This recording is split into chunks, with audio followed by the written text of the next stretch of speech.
पिंपरी चिंचवडमधील काळेवाडी परिसरात एक धक्कादायक घटना उघडकीस आली। स्मिता भागवत कासारे या 65 वर्षीय महिला दुपारी रस्त्याने पायी जात असताना त्यांचा पाय रस्त्यालगत असलेल्या उघड्या वॉलमध्ये थेट गुडघ्यापर्यंत अडकला। अचानक घडलेल्या या प्रकारामुळे परिसरात एकच खळबळ उडाली। स्थानिक नागरिकांनी मदतीचा प्रयत्न केला, मात्र पाय बाहेर निघत नसल्याने अग्निशमन दलाला पाचारण करण्यात आले। घटनास्थळी दाखल झालेल्या जवानांसमोर मोठे आव्हान होते। महिलेच्या पायाला कोणतीही दुखापत न होता त्यांची सुरक्षित सुटका करायची होती।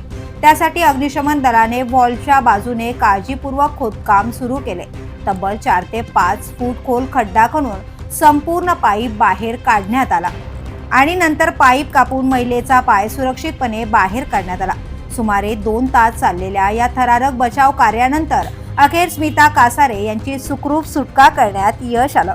मात्र या घटनेमुळे शहरातील उघडे आणि असुरक्षित वॉल नागरिकांच्या जीवाला किती मोठा धोका ठरू शकतात हा प्रश्न पुन्हा एकदा ऐरणीवर आलाय।